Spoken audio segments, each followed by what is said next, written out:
तो ये कहा जाता है कि मेन आर सिंपल, मतलब वैसे मैं आपसे पूछने जा रहा हूँ, being a relationship coach, do you believe and accept this fact कि ये जो बोला जाता है men are simple when they are in love, they are very simple, they sorted, कि उनको नहीं चाहिए चक चक, या फिर उनको वो इसीलिए नहीं बोलते जैसे इसने बोला कि हाँ यार आगे कलेश बढ़ेंगे, चिक चिक होगा, तो इट्स बेटर मैं चुप रहूँ, ये समझ जाएगी, या फिर मेरे एक्शन से शायद समझे, ऐसा?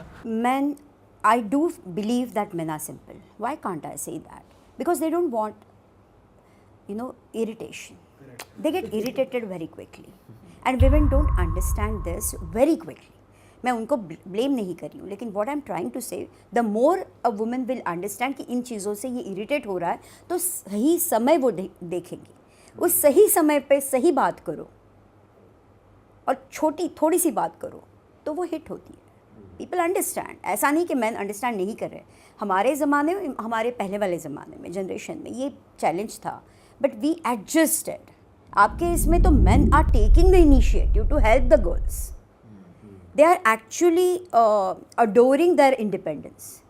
लेकिन कहीं लड़की ने, देखो मतलब कैसे हैं, अगर आपने चुप रहे, साइलेंट रहे, ठीक है, बात कम की आपने, और यही इंडिपेंडेंस को उस लड़की ने एज ए टूल आपके ऊपर यूज़ किया, तो क्या करेंगे? And that is what is happening in relationships. When you actually help the girls or your partner, lady partner, और फिर वो थोड़ा सा independent हो जाती है, she starts using her feminism and that comes as a boomerang on you and you are just confused how to deal with it. तो आदमी पे चुप्पी भी भारी पड़ जाती है. चुप्पी भारी पड़ रही है आपको एक्सप्रेस करना पड़ेगा. There is no other solution for this. Ma'am, how do you see cheating? आजकल चीटिंग बहुत मैरिड लोगों में, अनमैरिड लोगों में, जेन जीज में चीटिंग वर्ड तो इतना कॉमन हो गया है, तो आप कैसे ले रहे हो? और चीटिंग के केसेस अगर आप कुछ बता सकते हो जो आपके पास आए हो, तो कैसे किसी को ओवरकम करना चाहिए या ना हो, उसके लिए भी कैसे प्रिकॉशन? एक केस बताना चाहूँगी. Married last 3 years to 4 years. Okay, अब ये लव मैरिज है. लास्ट 9 साल से एक दूसरे को जानते हैं. कितने? 9 साल से. और 4 साल की शादी है. सो अराउंड 13 साल तो हो गया ऐसे ही.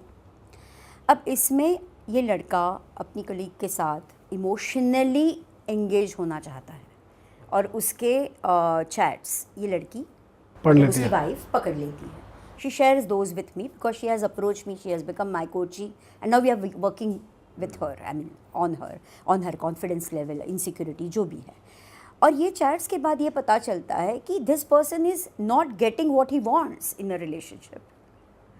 And once this lady or my coachee, she starts giving that, like emotionally available रहना, कुछ चीज़ों का appreciation करना, क्योंकि men want the approval, men want the assurance in a relationship and women want the security in a relationship. Always keep it in mind. Relationship हो, marriage हो, man always want the assurance कि तुम हो मेरे thick and thin में, तुम मेरे good bad में हो मेरे साथ, बस उतना चाहिए, मैं सब कर लूँगा. And women want the security. भाषा नहीं पता है एक दूसरे की कि किस तरह से कनेक्शन बिल्ड किया जाता है, और यही ये कपल में मिसिंग था. Even though they were loving each other, even though they were there together with each other, लेकिन कनेक्टेड ही नहीं थे. That is why she was not emotionally available for him and he just wanted to search the emotional partner, I mean the support, and that is why he got inclined towards his. The moment she started investing her emotions wisely, मैंने क्या कहा, smartly, not at the dumbest level but smartly, he started coming closer to her, he started listening her and that is how he assured कि मैं ये गलती वापस दोबारा नहीं करूँगा. अब ये प्रैक्टिकली प्रूव होना चाहिए ना, बात करके तो नहीं होगा. बट लास्ट 6 months से he has been following it and she hasn't tracked, और she has tracked but she hasn't spotted anything, I mean from his end, and they are managing their relationship and enjoying it with a great grace. ये बहुत important है. तो जैसे ही लोग बोलते हैं ना, once a cheater always a cheater, मैं सारी चीज़ों को ऐसे बोलती हूँ कि ये सारी चीज़ें बस रील्स बनाने के लिए हैं, व्यूअरशिप लाने के लिए हैं. मत करो यार ऐसे. People change, people do change, they just require a right reason for it. Ma'am आप चीटिंग को कैसे देखते हो? जैसे मान लो अगर कोई पार्टनर किसी के साथ टेक्सटिंग ही कर रहा है with wrong intentions. Micro cheating is also a cheating, 100% cheating. लेकिन this is again a consequence, जैसे मैंने आपको तभी बताया कि counsellors they fix the consequences. So ये कॉन्सिक्वेंस को अगर आपको फिक्स करना है, you go to the counsellor and you fix that, लेकिन उसका रूट इशू वही का वही रहेगा। और रूट इशू ये है कि उस लड़के को बचपन से कभी प्यार नहीं मिला है, उस लड़के को पेरेंट्स ने मतलब लाइक एल्डेस्ट है घर का, इसके लिए ज़्यादा रिस्पॉन्सिबिलिटीज़ ही दी है, तो his emotions are suppressed. Please try to understand that, ये कोई नहीं देखता। And that is how his wife also could not read his emotions. And once she read that, once she started doing this through coaching and mentoring, she started realizing कि उसकी गलती क्या है।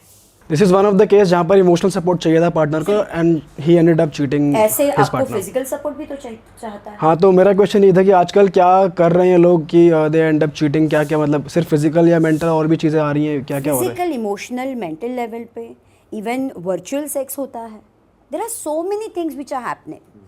मेरा मेन इशू ये point ये है कहने का कि जहाँ पे आपको रूट इशू समझ में आ गया, मैं सारे लोग नहीं बोलूँगी, लेकिन चंद लोग, कुछ लोग जेन्युइनली उसमें ट्रैप हुए होते हैं, तो उनको हेल्प की तो ज़रूरत है।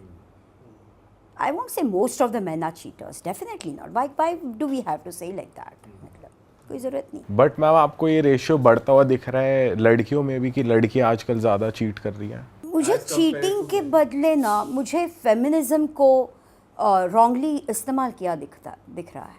They are using their feminism wrongly. कोई केस आया? They are using their women empowerment in a wrong way. For example, जहाँ आपने मेरे से बता दिया कि मैम मेरा हस्बैंड नार्सिसिस्ट, आजकल पता है क्या हो गया है, ये इतने सारे टर्म्स आ गए हैं ना, ये टर्म्स की वजह से ना मे बी उसको रील बनाना है, व्यूअरशिप चाहिए या कुछ भी, अपने दिल को सुकून देना है, इसके लिए इन टर्म्स को हम लोग इतने अडेप्ट कर चुके हैं और इसको इतना इस्तेमाल करते हैं कि हमें लगता है कि ही इजीली बोल देते हैं my husband is a narcissist, और वहाँ पे पता चला ये लड़की मैनिपुलेटर है। अच्छा, that is another case I would like to tell you. She is a manipulator. अपने बेटी को 3 महीने के उस बंदे को मिलने को नहीं दे रही है वो। She is been so much because she has the grudges कि इसने अपनी माँ की कहना कुछ सुना और उस माँ ने उसे कुछ बोल दिया था। अब मतलब अब उसके हस्बैंड ने कुछ नहीं बताया उसे, लेकिन वो स्टैंड भी नहीं कर पाया, तो उसका रिवेंज लेने के लिए she did not even allow him to meet his own child. तो ये तो मैनिपुलेशन ही हुआ ना। और उसी को नार्सिसिस्ट बोल दिया। और उसी को बोलती है, जस्ट मुझे इंट्रोड्यूस किया तभी बताया कि my husband is a narcissist. तो मैंने कहा चलो ठीक है, तुम बोल रही हो तो मैं मान भी लेती हूँ, काम करना स्टार्ट करते हैं। जैसे काम करना स्टार्ट कर दिया तो ईगो मेरे सामने नहीं रहेगा। जैसे कोचिंग मेंटरिंग स्टार्ट हो गया, आपको सरेंडर करना ही पड़ेगा, unless and until, because the way you are treating me is the exact way you are treating your relationship. And if you want to build the connection with your partner, ये रवैया आपका काम ही नहीं आएगा। Ma'am एक और term है gas lighting, उसके लिए भी बहुत कहा जाता है कि ये गैस लाइट करता रहता है सिचुएशन को या There करती are रहती है। narcissist people. I often say that there are narcissist people जो गैसलाइट करते हैं, जैसे ये तुमने ही किया है, मैंने थोड़ी रखा था, ये तुमने ही रखा है, ये ठीक है। मतलब सामने वाले को ब्लेम ही शिफ्ट कर देना और उसको इतना प्रवोक करो, ये क्या मैच बॉक्स मतलब लगा दो, मैच स्टिक लगा दो कि जब भड़क जाए सामने वाला तो बोले, और वो तो मतलब ही और she is actually the victim, right. तो उसे तो वो पेन हो रहा है ना, इसीलिए वो एंगर में है या बहुत ज़्यादा वो खला उठा है, कुछ भी है, तो वो सफ़र नहीं करेगा, वो तो चिल्लाएगा। तो वो बोलेगा आप चिल्ला रहे हो तो it is your fault, I didn't do anything. That is gaslighting, the hardcore gaslighting. Ma'am अब जब हम जेनजी के ऐसे टर्म्स और ये चीज़ें डिस्कस कर ही रहे हैं, एक और बहुत कॉमन चीज़ सुनने को मिलती है अक्सर कि यार उसका मेरी गर्लफ्रेंड का बेस्ट फ्रेंड है, मेरे को उससे बहुत जेलसी है, या फिर वो लड़की बोलती है कि तुम्हें मेरे बेस्ट फ्रेंड से क्यों इतनी जेलसी है। तो आपके पास कुछ ऐसे केसेस आए हैं जहाँ पर एक्चुअली में ये ऐसे कुछ ट्रायंगल्स बने हो, फिर आपने वो सॉर्ट आउट किया हो, या कौन गलत है कौन सही है इस केस में? What do you think? Best friends को लेके आपका, क्योंकि मेल्स को ना मेल बेस्ट फ्रेंड से बहुत प्रॉब्लम होती है, और ऐसा भी कहा जाता है कि अगर आपके पास अच्छा पार्टनर है तो आपको मेल बेस्ट फ्रेंड की ज़रूरत नहीं होनी चाहिए किसी लड़की को। और बॉयफ्रेंड को मेल बेस्ट फ्रेंड से दिक्कत भी इसलिए होती है क्योंकि वो खुद एक लड़का है, तो उसे पता है कि अगले लड़के की इंटेंशन क्या है। अब पॉडकास्ट 3 घंटे चलेगा अगर हम इस तरह से डिटेल में बात किए तो। I have a lot of content for it. चलो, आप क्या पूछ रहे थे मुझे कि बेस्ट फ्रेंड्स, अपनी पार्टनर का बेस्ट फ्रेंड हाँ। कितना एक्सेप्ट करना चाहिए या नहीं करना चाहिए, ठीक है, हाँ। इस तरह बात करें।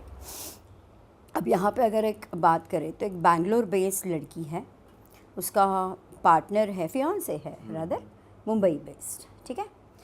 अब दोनों आईटी में है, काम कर रहे हैं अच्छा खासा, सगाई हो चुकी है उनकी और शादी होने वाली है।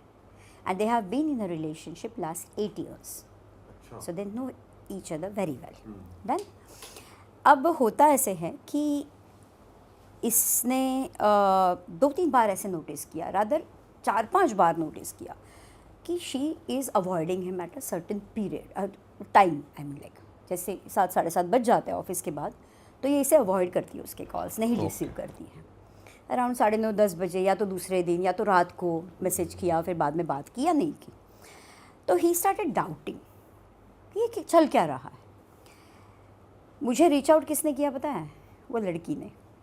She was cheating on him but she called me, she reached out to me, she placed a call, she told me कि ऐसा ऐसा है and this is what my mistake is, I agree, I accept, but he is not able to give me the time which I want.